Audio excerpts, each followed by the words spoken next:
என் அறைக்கு வந்து விஷத்தை மணிமகுடத்தில் பூச முடியும் என்ற பொழுது ஷெஹன்ஷாவின் உணவிலும் ஆபத்து இருக்கலாம் அல்லவா? ஜோதா பேகம், என்ன கூறிக்கொண்டிருக்கிறீர்கள்? நீங்கள் உங்கள் எல்லையை மீறிக் கொண்டிருக்கிறீர்கள். ராஜமாதாவையே சந்தேகிக்கிறீர்கள். அவ்வாறு ஒன்றுமில்லை ருக்கியா பேகம். ஜோதா பேகம் கூறும் விஷயத்தில் அர்த்தம் உள்ளது. ஜோதா பேகம் கூறுவது மிகவும் சரிதான். ஜலால் மீது நடந்து கொண்டிருக்கும் தாக்குதல்களை பார்க்கும் போது நாம் அஜாக்கிரதையாக இருப்பது மிகவும் தவறு.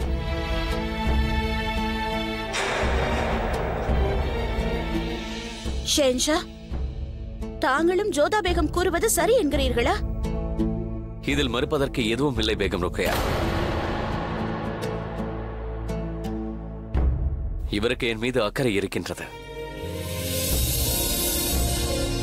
உணவை பரிசோதிக்க ஒரு அடிமையை அழைக்கின்றேன். வேண்டாம் அத்தை, நானே இதை ருசி பார்க்கின்றேன். அப்பொழுது இந்த சந்தேகம் தீர்ந்துவிடும்.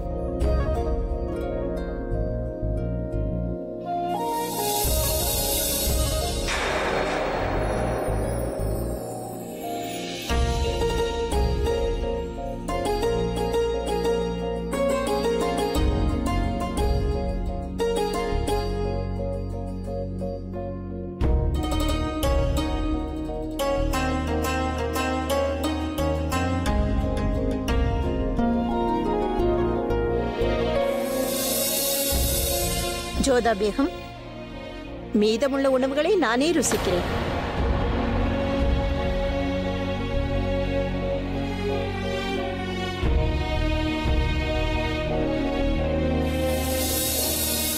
ஜலால், இனி தாராளமாக நீ சாப்பிடலாம்.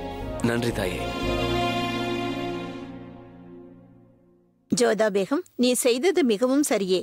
ஷெஹன்ஷாவின் பாதுகாப்பில் உனக்கு மகாராணி கூட பெரிதாகப்படவில்லை.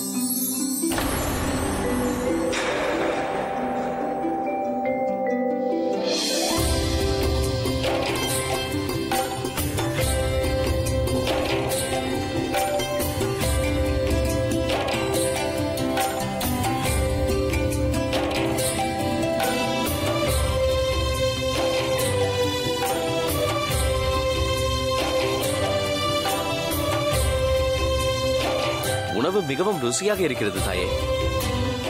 ஆனால் என்ன, காரம் சற்று குறைவு.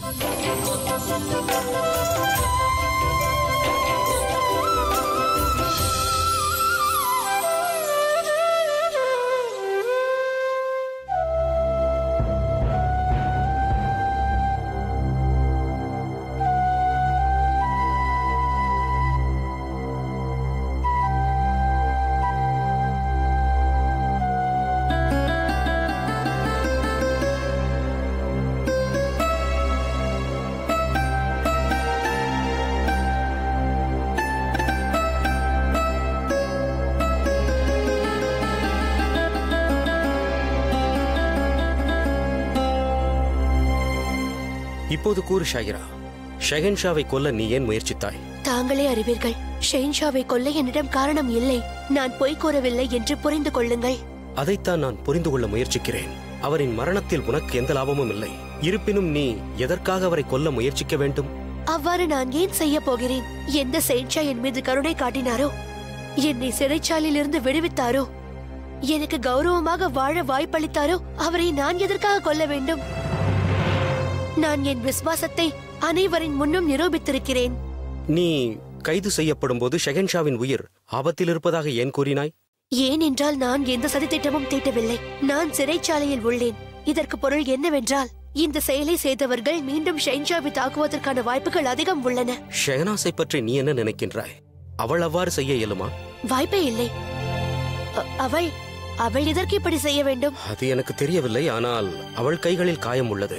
அது வெந்நீரால் ஏற்பட்ட காயம். வெந்நீரால் ஏற்பட்டிருந்தால் கைகளில் கொப்பளம் ஏற்பட்டிருக்கும். ஆனால் இப்போது என் கைகளில் எப்படி காயம் உள்ளதோ அப்படி ஒரு காயம்தான் அவள் கைகளில் கண்டேன். உண்மை என்ன என்பது எனக்கு தெரியாது. ஆனால் உங்கள் வேலையை நல்லபடியாக முடிப்பீர்கள் என்று நம்புகிறேன். என்னை கேட்டால் நான் இங்கு இருந்து கொண்டே அவர்கள் இருவருக்கும் விசுவாசியாக இருப்பேன். என்னை பொறுத்தவரை நீ காரியம் செய்யவில்லை. உன்னை பொய் கூறி இதில் சிக்க வைத்து விட்டார்கள். உனக்கு வாக்களிக்கின்றேன். உன்னை விரைவில் இவ்விடத்திலிருந்து வெளியேற்றுவேன். என்ன, நான் உண்மையான குற்றவாளியை கண்டுபிடிக்கும் வரை நீ இங்கேயே காத்திருக்க வேண்டும். அவரை பிடித்த அனைவர் முன்னிலையிலும் நிறுத்துவது என்பது எனது கடமையாகும்.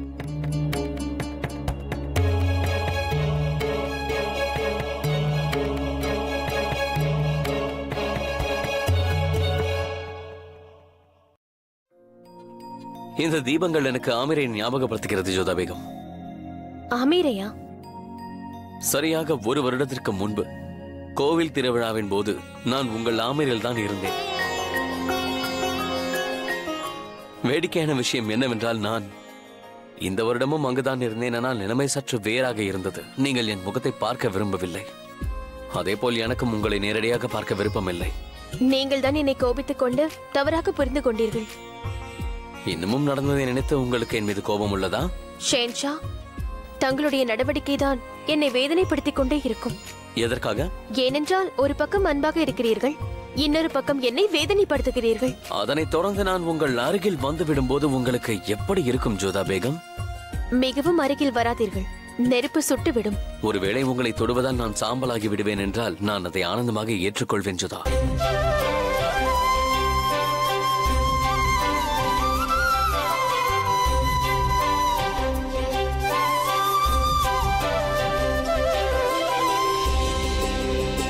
எனக்கு நீங்கள் செய்வது கொஞ்சம் கூட பிடிக்கவில்லை ஷேன்ஷா.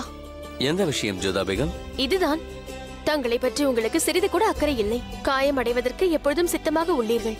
நீங்கள் நல்லபடியாக இருந்தால்தான் பலருக்கு நன்மை என்று ஏன் புரிந்து கொள்ள மறுக்கிறீர்கள்? அந்த பலரில் நீங்களும் ஒருவரா? எல்லாவற்றையும் கிண்டலாக பேசுவது. நீங்கள் எனக்கு எவ்வளவு முக்கியமானவர் என்பதை நான் கூறித்தான் நீங்கள் தெரிந்து கொள்ள வேண்டுமா? நீங்கள் எனக்கு எவ்வளவு முக்கியமானவர் என்பதை நான் உங்களுக்கு புரிய வைக்க முயற்சி செய்கிறேன் ஜோதா பேகம். ஏற்கனவே நீங்கள் எனக்காக ஒரு முறை விஷம் அருந்தி அந்த அல்லாவின் கருணையால் எப்படியோ உயிர் பிழைத்து வந்தீர்கள். அதே போல் இன்று அந்த உணவை பரிசோதிக்க என்ன அவசியம் வந்தது? ஒருவேளை அதில் விஷம் இருந்திருந்தால்? நீங்கள் அத்தை கூறியதை சரியாக கேட்கவில்லை என்று நினைக்கிறேன். ஷெஹன்ஷாவின் உயிருக்கு முன்னால் மற்றவர்களின் உயிர் முக்கியமல்ல. மக்களுக்கு தாங்கள் இந்த கடவுளை போன்றவர். தங்களுடைய ஜீவன் மிகவும் முக்கியமானது ஷெஹன்ஷா. தாங்கள் கருணை காட்டுவதால் பல அனாதைகளும் குழந்தைகளும் நிம்மதியாக வாழ்கிறார்கள். தங்களுக்கு ஏதாவது ஆகிவிட்டால் பிறகு அவர்களின் நிலைமை?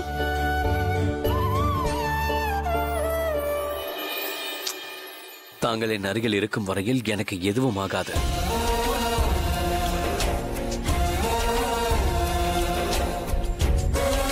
ஷெஹன்ஷா, யாராவது ஜோதா பேகம், எனக்கு எதை பற்றிய கவலையும் இல்லை. ஏனென்றால் இந்த உலகில் எனக்கு முக்கியமானவர் தாங்கள் மட்டும்தான். தாங்கள் ஏதோ கூறினீர்கள் அல்லவா? ஒன்றுமில்லை, தாங்கள் ஓய்விடுங்கள்.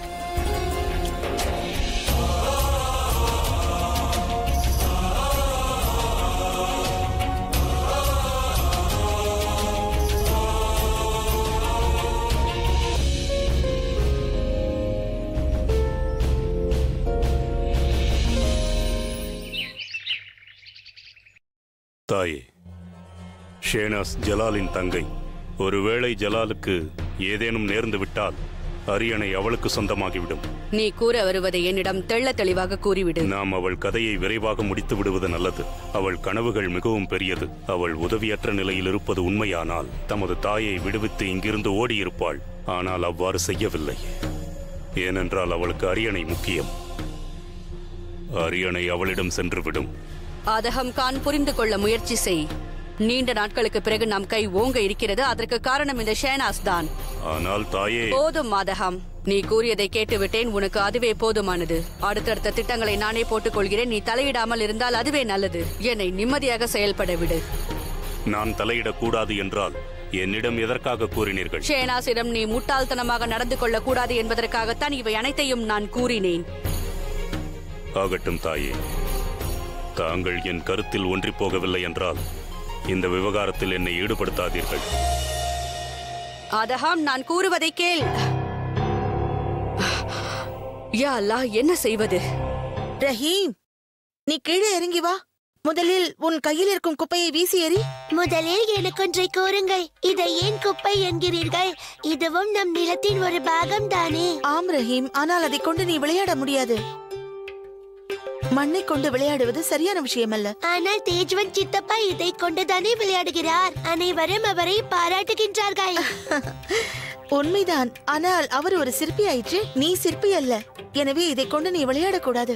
கீழே இறங்கி வா ரஹீம். யாரால் கூற இயலும்? நானும் ஒரு நாள் சிற்பியாக வேணோ என்னவோ. ரஹீம், பிறகு எனக்கு கோபம் வந்துவிடும். முதலில் நீ கீழே இறங்கி வா, இல்லை என்றால் என்னிடம் அடி வாங்குவாய். என்னவாயிற்று சலீமா பேகம்? ஆதாப் ஷஹன்ஷா. என்னவென்று கூறுவது? இப்பொழுதெல்லாம் ரஹீம் மிகவும் சேட்டை செய்கிறான். நீங்களே பாருங்கள் எங்கே அமர்ந்திருக்கிறான் என்று. கையில் மண்ணை வேறு வைத்துக் கொண்டிருக்கிறான். மண்ணை தூர வீசிவிட்டு கீழே இறங்கு என்று நான் கூறிக்கொண்டிருக்கிறேன். என் பேச்சை கேட்க மாட்டேன் என்கிறான். நானும் மரத்தில் ஏற முடியாது, தாசிகளும் அவனை தொடமாட்டார்கள் என்பதை நன்கு அறிந்து வைத்திருக்கிறான். இப்பொழுதெல்லாம் மிகவும் சேட்டை செய்ய ஆரம்பித்து விட்டான். குட்டி இளவரசரே, ஒரு நல்ல மகன் தாயை இவ்வாறு கஷ்டப்படுத்த மாட்டான். வாருங்கள். அம்மாவிடம் நான் சேட்டை செய்யவில்லை என்றால் பிறகு வேறு யாரு சேட்டை செய்வார்கள்? நீங்கள் குறும்புக்காரன் என்றுதான் நினைத்தேன். இப்போது நன்றாக பேசுகிறீர்கள். என்னுடைய கவலையும் அதுதான். பேசி அவனை யாரும் வெல்ல முடியாது.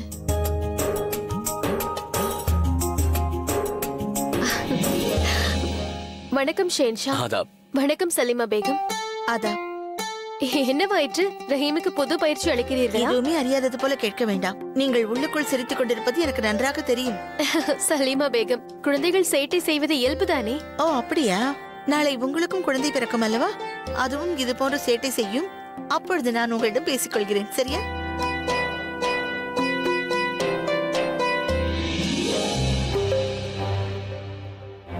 குட்டி ஷேன்ஷா, நீங்கள் அங்கு அமர்ந்திருக்கிறீர்களே, அந்த இடத்தில் சில தினங்களுக்கு முன்பு நான் இறந்து போன ஒரு எலியை பார்த்தேன். சீ, இறந்து போன எலியா?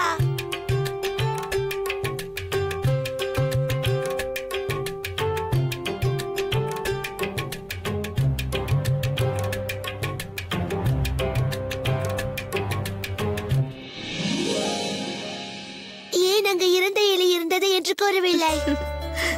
அதான் இப்பொழுது கூறிவிட்டேனே. அந்த இடத்தை சுத்தம் செய்தார்களா என்று கூட தெரியவில்லை. ஐயோ, பார்த்தீர்களா? சிச்சி, உங்கள் கையும் மாடையும் அழுக்கு படிந்து விட்டது.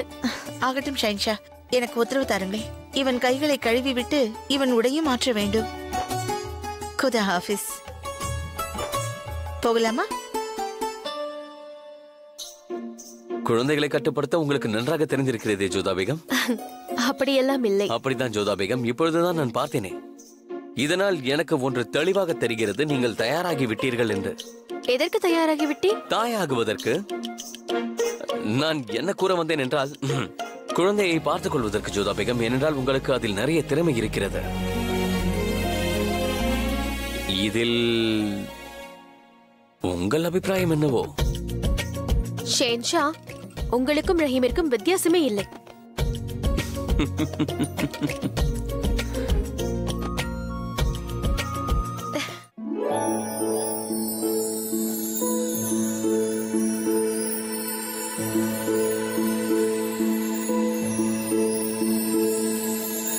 ஷைனாஸ், இவ்வளவு நேரம் எங்கிருந்தாய்? உன்னை பார்க்கவே முடியவில்லை. இங்கு வா.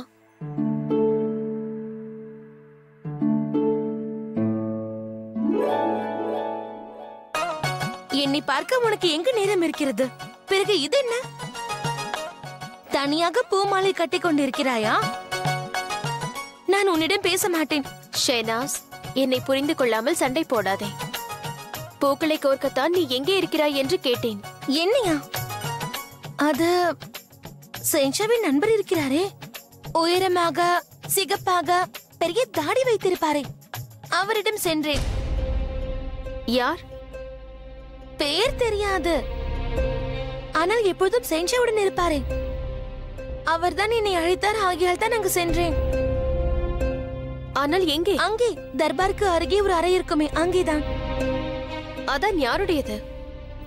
தெரியாது. நான் அங்கு தனியாக இருந்தேன், ஆகையால் ஓடி வந்து விட்டேன். உனக்கு தெரியுமா, அவர் நல்லவரே அல்ல. ஆனால் எனக்கு அங்கே லட்டு கிடைத்தது. உயரமாக தாடி வைத்திருப்பாரா? அவர் தொடர்பலாயிற்றே. அவர் இதற்காக ஷேனாஸை அழைத்திருப்பார்.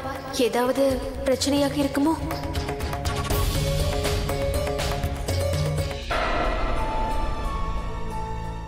நாம் எங்கு செல்கிறோம் தாயே? நீ பேசாமல் வா. அமைதியாக என்னை பின்தொடரு.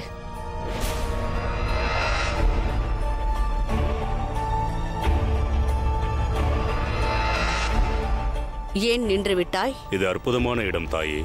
இங்கே நாம் ஒளிந்து கொண்டால் எதிரிகளால் நம்மை கண்டுபிடிக்கவே இயலாது. அது சரி, அங்கிருப்பது என்ன? அதைத்தான் காண்பிக்க வந்தேன். வா என்னோடு.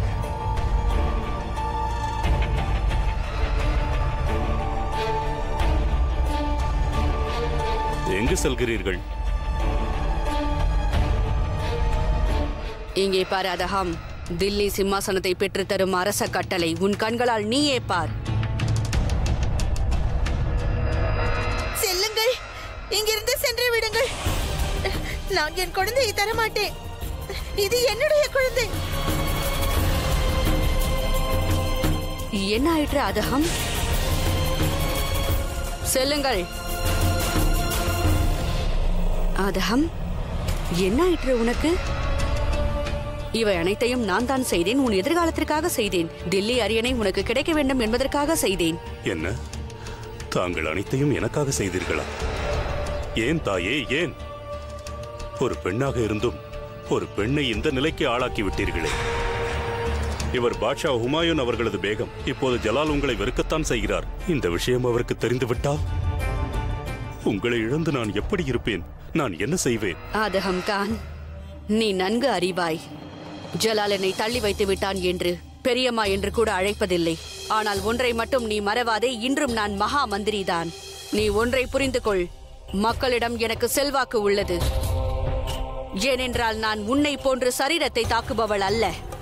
ஆனால் நானோ என் அறிவை பயன்படுத்தி எதிரியை தாக்கிக் கொண்டிருக்கிறேன். அதனால்தான் இன்று வரை மக்களுக்கு என்னை பார்த்தால் பயம் ஏற்படுகிறது. நான் உயிரோடு இருக்கும் வரை அது தொடர்ந்து கொண்டே இருக்கும். ஆனால் நீ பயப்பட வேண்டிய அவசியம் இல்லை. நான் பல ஆண்டுகள் பட்ட கஷ்டத்தின் பலன் இது. அவ்வளவு எளிதாக நழுவ விட மாட்டேன். தில்லி அரியணையை உனக்கு பெற்று தந்தே தீருவேன். ஆதகம், என் மீது நம்பிக்கை வை.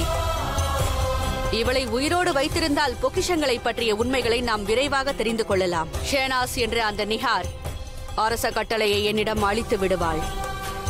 அது மட்டுமல்லாமல் ஷேனாஸ் அவளின் தாயை இந்த நிலையில் பார்க்கும் பொழுது அதற்கு காரணம் ஜலால் தான் என்று நிச்சயம் நினைப்பாள். பிறகு நடக்கப் போகும் போரில் ஷேனாஸ் இறந்தாலும் ஜலால் இறந்தாலும் வெற்றி நமக்குத்தான். தில்லியின் அரியணை உனக்குத்தான் கிட்டும் ஆதகம்.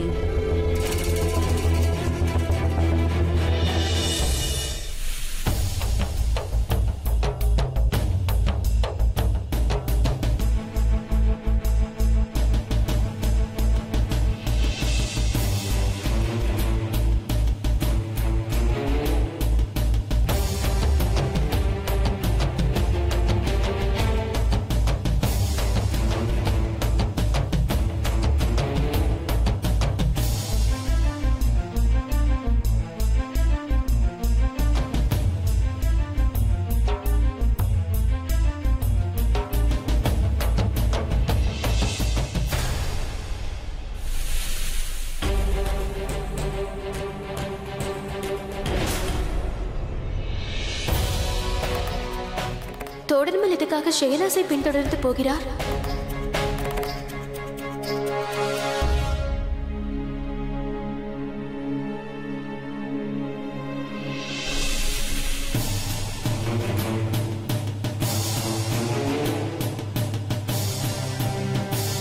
அட, வாருங்கள் வாருங்கள். தங்களுக்கு என்னுடன் கண்ணாமூச்சி விளையாட வேண்டுமா? இல்லை, எனக்கு அதற்கு நேரம் இல்லை. நில்லுங்கள். சமயத்தை அமைத்துக் கொண்டால் தானே அமையும். வாருங்கள், விளையாடலாம். பிரமாதமாக இருக்கும். நான் தங்கள் கண்களில் துணியை கட்டுகிறேன். அட, நான் தான் விருப்பமில்லை என்று கூறினேன் அல்லவா? விளையாடினால் சுவாரஸ்யமாக இருக்கும். நான் உன்னுடன் விளையாட வரவில்லை, மாறாக உன்னுடன் பேச வந்திருக்கிறேன். இருக்கட்டும், விளையாடுவோம்.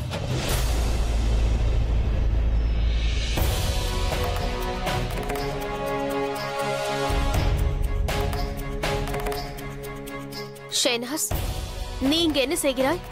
அது நான் வணங்குகிறேன் ஜோதா பேகம். வணக்கம். தாங்கள் ஷேனாஸோட ஏதாவது பேச வேண்டுமா? இல்லை, ஒன்றுமில்லை. விடையளியுங்கள்.